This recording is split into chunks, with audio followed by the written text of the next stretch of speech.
Alors en amont, ça représente une dizaine de jours de préparation. Et sur le mur, en peinture, 30 heures de peinture. C'était pas difficile ou compliqué, il a fallu cogiter quand même pour trouver la technique à employer, parce que je fais principalement du pochoir. Et donc toute la façade est faite au pochoir.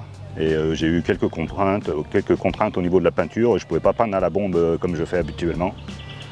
J'ai dû peindre au rouleau avec de la peinture acrylique liquide.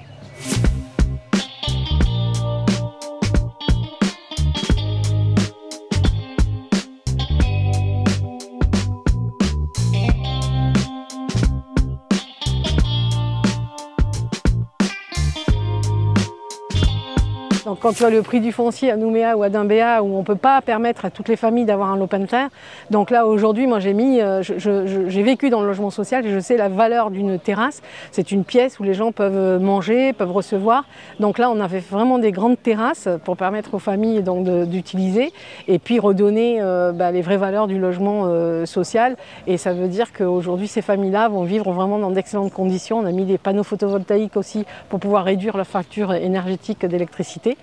Et la fresque, j'y tenais.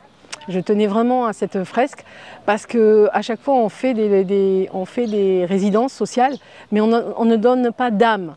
Et donc là, le fait d'avoir choisi Nelson Mandela, c'est de permettre aux familles qui vont habiter dans cette résidence de passer tous les jours devant la fresque et de se dire que le vivre ensemble existe, qu'on peut ensemble vivre dans un lotissement social en harmonie.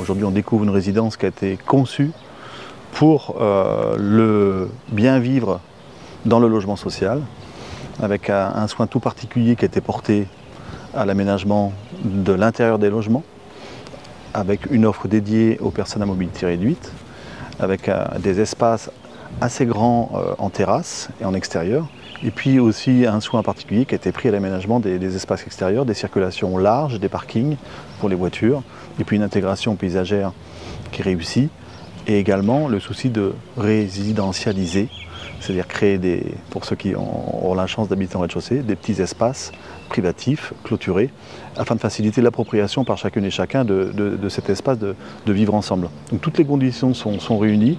On a une opération qui est emblématique. Elle nous montre ce vers quoi on veut tendre avec la province sud et les bailleurs sociaux.